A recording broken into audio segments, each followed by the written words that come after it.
여러분 성경에는 우리에게 비교적 낯선 선지자들이 있습니다. 나훔도 그중 한 사람입니다.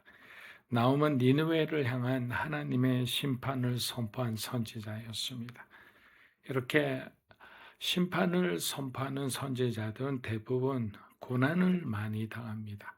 우리가 잘 아는 예레미야도 그렇고 에스겔도 그렇고 그들의 마지막이 항상 어렵게 그렇게 순교했습니다. 그래서 니누에는 우리가 앞서 배웠듯이 아수르 제국의 중심 도시였습니다. 당시 아수르는 강한 군사력으로 여러 나라를 짓밟았는데 특히 북이스라엘을 멸망시킨 나라가 바로 아수르였어요. 근데 이들이 얼마나 지독하고 악했으면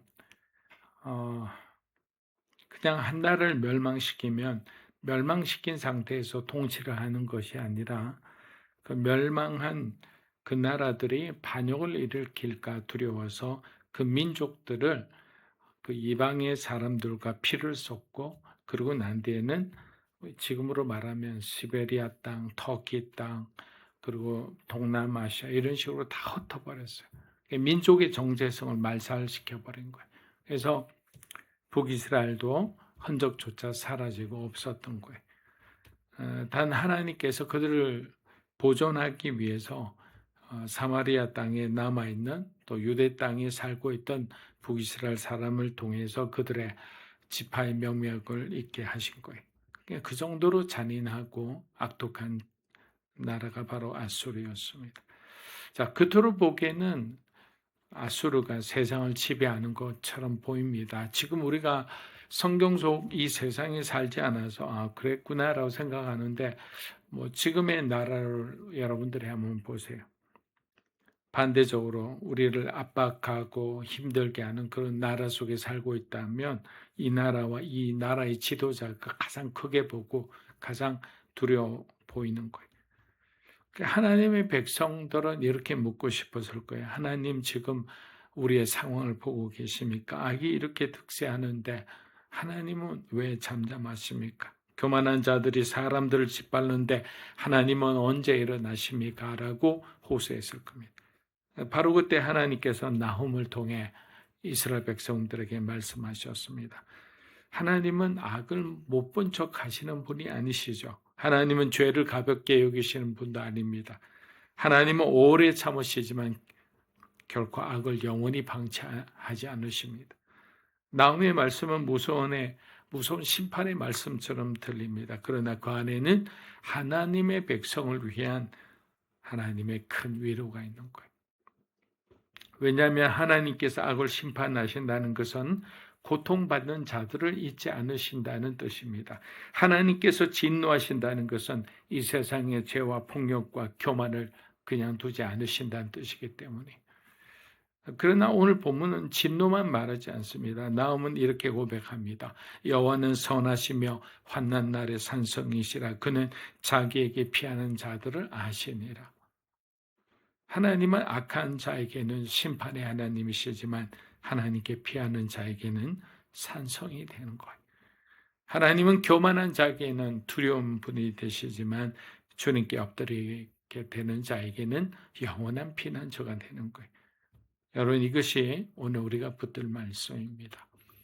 세상 살아가 보다 보면 사실 우리 마음대로 되지 않을 때가 많습니다. 나하고 맞는 사람, 또 나를 지지해 줄 수 있는 사람, 나의 실수도 감사할 수 있는 그런 사람을 우리가 원하고 또 그런 사람과 함께 우리가 협력하기 원하지만 사실 다 우리를 이용하고 우리가 약해지면 우리를 배신할 사람밖에 없습니다. 예전에 한번 말씀드렸는데 제가 일본에서 사역할 때 아주 친하게 지냈던 모 은행의 시중은행의 지사장님이셨는데 나오니까 돈을 가지고 있는 분이니까 일본의 기업들뿐만 아니라 한국의 기업들 매일 수십 통의 전화가 오고 만남의 약속은 끊이지 않았어요. 그래서 어느 날 제가 있는 사무실 와서 너무 피곤하다고 그런데 여기 오면 항상 내 마음이 평안하다 이런 말씀을 하셨어요. 그러다가 이제 며칠 후에 이런 말씀을 하는 거예요. 본부장, 내가 얼마 안 있으면 은퇴하는데 그때 이 친구들이 내게 은혜 받은 사람들이 내게 전화할까? 이렇게. 아유, 그분들이 전화하실 거예요. 그래도 지사장님이 잘 이렇게 해드린 분들이 많이 계시잖아요. 이렇게 말씀드렸어요. 당일 날이 왔어요. 오후 3시가 되었을 때, 아차, 오늘이지 해서 전화를 드렸더니 정말 울먹이며 전화를 받으시더라고요. 본부장, 아무도 전화 안 왔다고. 사실은 저는 뭐 그리 될 줄 알았지만, 위로드린다고 했지만, 세상은 그런 겁니다. 내가 힘이 있을 때, 내가 뭔가를 다른 사람과 다른 것을 가지고 있을 때, 우리를 굉장히 존중히 여기죠. 근데 그 존중은 진짜가 아니었던 거예요. 하나님이 우리에게 말씀하신 것이 그것입니다. 무엇이 참이고 무엇이 거짓인지. 참은 영원히 변하지 않는 거예요. 부모님의 사랑과 같은 거죠. 근데 거짓은 뭐냐? 이익에 따라 움직이는 거예요. 때로는 우리도 그렇게 움직일 때가 있습니다. 그래서 우리는 하나님의 그 피난처에 엎드리는 자가 되어야 하는 것이라 생각합니다. 자, 2절, 3절 한번 읽어보겠습니다. 여호와께서는 질투가 많으시고 복수하시는 하나님이시다. 여호와께서는 복수하시고 진노하시는데 그분의 대적들에게 복수하시고 그분의 원수에게 진노하신다. 여호와께서는 진노하시는데 더디시고 힘이 강하신 분이시다. 하지만 죄인들을 결코 그냥 내버려 두지 않으신다. 그분의 길은 회오리 바람과 폭풍 속에 있고 구름은 그분의 발의 먼지이다. 자, 나움은 하나님을 아주 상세히 소개합니다. 여호와께서는 질투하시는 하나님이시며 또한 복수하시는 하나님이시다. 여러분, 이 말씀을 들으면 조금 낯설게 들릴 수도 있습니다. 우리는 하나님의 사랑과 자비에는 익숙하지만 하나님의 질투와 진노는 다소 어색하고 불편하게 느낄 때가 많습니다. 그러나 성경이 말하는 하나님의 질투는 인간의 시기심이 아닙니다. 하나님의 질투는 바로 자기 백성을 향한 하나님의 거룩한 사랑인 거예요. 자기 백성을 아름답게 보존하고 그들이 정말 진리 안에서 자유를 누리며 하나님 주시는 평안을 누리며 살아가게 하기 위해서 그들이 하나님보다 다른 것을 사랑하게 되었을 때 그들의 삶에 어떤 고통과 고난이 올 것을 알기 때문에 하나님께서는 백성들이 다른 것을 사랑하는 것을 질투하신다는 표현으로 우리에게 말씀하고 계시는 거예요.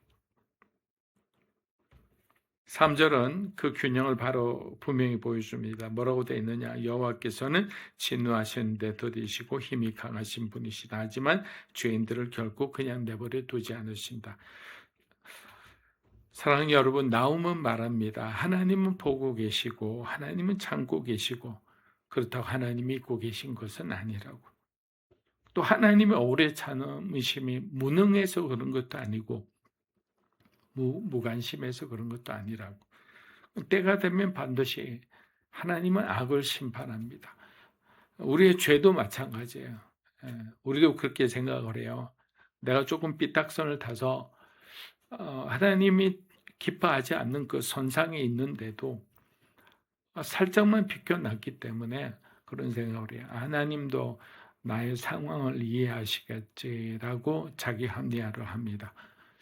근데 그렇게 계속 가다 보니 우리 죄가 어떤 원의 뜻이 타깃을 빗나가다는 뜻이라고 말씀드렸는데 그렇게 빗나가다 보면 나중에 결말은 어마어마하게 차이가 있잖아요. 근데 하나님은 내가 언젠가 하나님께서 날 찾지 않으실까라는 두려움 속에 설 때 반드시 그날에 우리를 찾는다는 말씀이라고. 왜? 우리를 사랑하시니까. 이대로 두면 더 심각해지기 때문에 우리에게 잠시 어려움을 주시는 거죠. 브레이크를 거시는 거예요. 그래서 하나님께 피하는 자에게 이것은 오히려 두려움의 말씀이 아니라 우리를 사랑하셔서 고난을 주시는구나. 우리를 다시 한번 돌아보게 하기 위해서 하나님께서 멈추게 하시는구나 라고 생각하면 우리에게 당면한 어려움도 하나님의 어떤 작은 징계도 우리는 전혀 두려워할 일이 아니라는 거예요. 예전에 그 징계에 대한 말씀을 할 때 이 징계라는 뜻이 파이디온인데 이 파이디온의 뜻은 바로 아들을 삼다라는 뜻입니다. 그래서 하나님께서 징계하시는 이유는 우리를 하나님의 진짜 아들을 삼아가는 과정이라는 거야. 여러분 부모가 아들에게 훈육하지 않는 부모가 어디 있습니까? 자녀가 칼을 들면 칼을 들 때 그 칼이 얼마나 무서운지를 우리 하나님은 우리에게 깨우치게 해주셔야되지 부모도 그렇게 아들에게 그렇게 훈육하는 거예요. 그렇기 때문에 우리 눈에 보이는 그 당면한 어떤 어려움과 또 인생의 그늘과 어두움에 너무 우리가 흔들려서는 안 된다고 생각합니다. 4절과 5절 한번 읽어보겠습니다. 그분께서는 바다를 꾸짖어 마르게 하시고 모든 강들을 마르게 하신다. 그래서 바산과 갈멜이 시들고 레바논의 꽃봉오리가 시든다. 산들이 그분 앞에서 진동하고 언덕들이 사라져 없어진다. 그분 앞에서 땅, 그 세상과 그 안에 사는 모두가 뒤집어진다. 자, 나움은 하나님의 권능을 자연의 언어로 말하고 있습니다. 바다는 어떤 바다입니까? 사람이 감당할 수 없는 힘의 상징을 바다라고 생각했습니다. 강은 생명의 근원처럼 보입니다. 바산과 갈멜과 레바논은 당시 풍요와 아름다움과 울창함을 떠올리게 하는 땅이었습니다.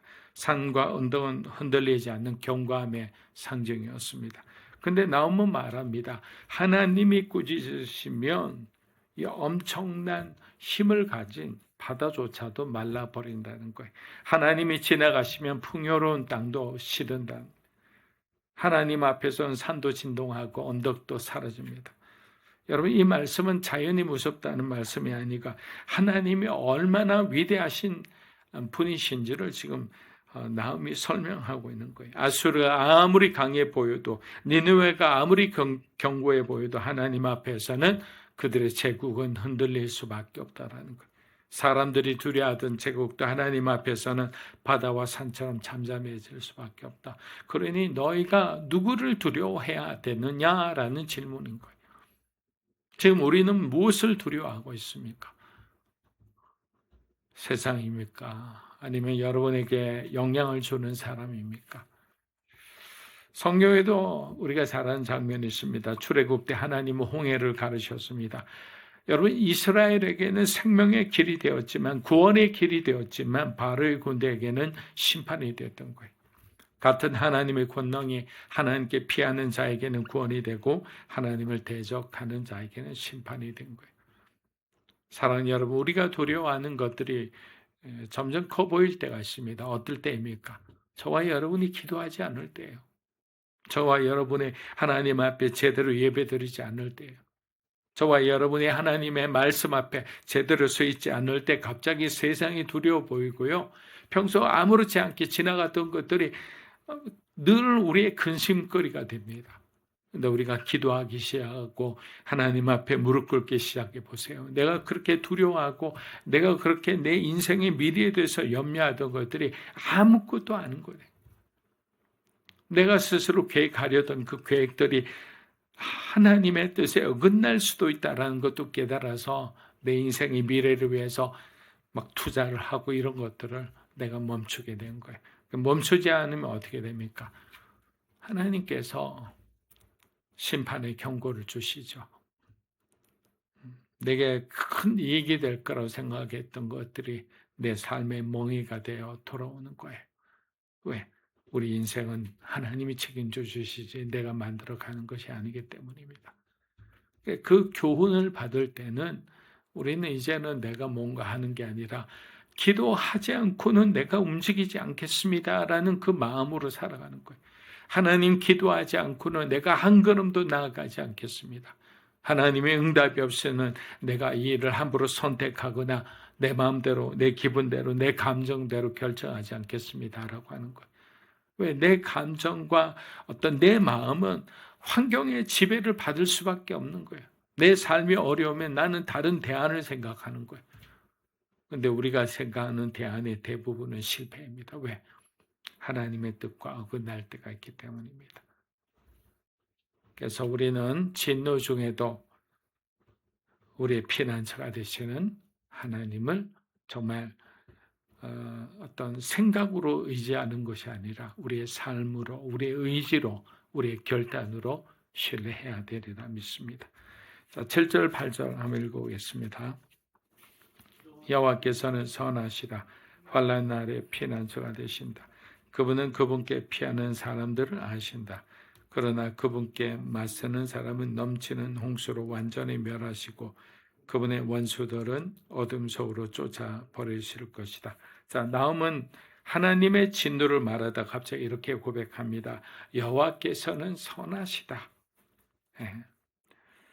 여러분 영어를 써서 그렇지만 제가 미국에 가서 신학을 공부할 때 그 첫 단어가 뭐였냐면 goodness of God이라는 어떤 주제로 어떤 목사님이 설교하는 걸 들었어요. 우리는 그냥 하나님의 선함이라고 생각하면 선하시구나라는데 그분의 설교를 들으면서 울지 않은 사람이 없었어요. 우리의 죄를 보게 되고 그럼에도 불구하고 한없이 우리의 많은 수많은 변덕도 우리의 배신도 그럼에도 불구하고 한결같이 우리를 바라보시고 우리를 사랑하시는 그 하나님의 선하심, 그 선하심 안에서 우리는 결국 그 사랑 안에서 우리의 교만의 옷도 벗게 되고 우리의 탐욕의 옷도 벗게 되는 거예요. 이솝 우화에 나오는 것처럼 강풍을 불어도 안 되는 건데 따뜻한 사랑의 빛을 맞아설 때 자연스럽게 스스로 옷을 벗게 되듯이 하나님의 그게 선하심인 것 같아요. 여러분, 그래서 중요한 것은 우리가 어느 편에 서는가라는 거예요. 니느웨는 강한 성읍이었고 사람들이 두려워하던 제국의 중심이었어요. 그런데 우리가 배웠던 것은 하나님께 맞서는 성읍은 바다와 산들과 언덕처럼 반드시 무너지게 돼 있어요. 이 말씀이 바로 오늘 이 새벽 설교가 주는 우리의 위로라고 생각합니다. 우리는 하나님께 엎드리고 하나님을 피난처로 삼는 그리스도인입니다. 그러나 세상 사람들의 대부분은 그렇지 않는 사람이 있어요.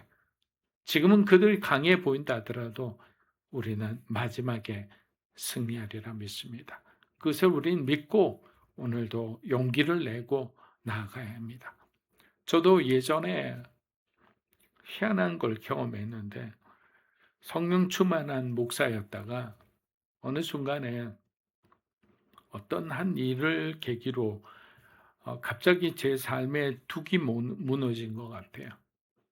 아무런 어떤 그런 것도 없고 오늘이가 그렇게 바쁘고 그렇게 사역이 많은데도 혼자 섬처럼 있는 그런 모습을 잠시 경험한 적이 있어요. 왜? 노력을 하려 해도 어떤 생기도 없는 거예요. 그때 생각했던 것은 딱 하나였어요. 내가 회개해야겠구나. 뭘 회개해야 될지 모르지만 회개하다 보면 내가 뭘 잘못했는지 알게 되겠구나라는 생각을 했습니다. 여러분, 회개만큼 우리를 하나님께 가까이 데려간 것도 없습니다. 내가 의롭다 생각하시는 분부터 회개해야 합니다. 그래서 이 말씀은 우리의 회개는 항상 어디로 데려갑니까? 십자가로 데려가는 거예요. 예수님의 그 사랑을 다시 경험하게 하는 거예요. 그래서 우리를 다시 흐트러진 우리의 삶의 모습을 바로잡아 하나님께로 인도해 주시리라 믿습니다. 사랑하는 여러분, 악이 강해도 두려워하지 마십시오. 하나님은 그 악을 그냥 두지 않습니다. 하나님은 자기에게 피하는 자를 압니다. 오늘도 그 하나님께 피하시는 저와 여러분이 되기를 축복합니다. 기도하겠습니다. 이제는 우리 주 예수 그리스도의 은혜와 하나님 아버지의 크고 놀라우신 사랑과 성령님의 감화감동 교통하심의 역사가 믿음으로 살고 믿음으로 고백하며 우리의 죄에 대해 하나님 앞에 회개하며 주께서 우리에게 이끌어 가실 그 진리의 길을 믿음으로 순종하며 믿음으로 행동하기 원하는 사랑하는 믿음으로 사는 교회 성도 한 분 한 분의 삶과 이 자리에 계신 하나님의 거룩한 백성들 위해 영상으로 예배드리는 주님의 귀한 동역자 위에, 이 나라 민족과 한국 교회와 우리 선교사님 위에 이제로부터 영원토록 함께 하시기를 간절히 축원하옵나이다. 아멘.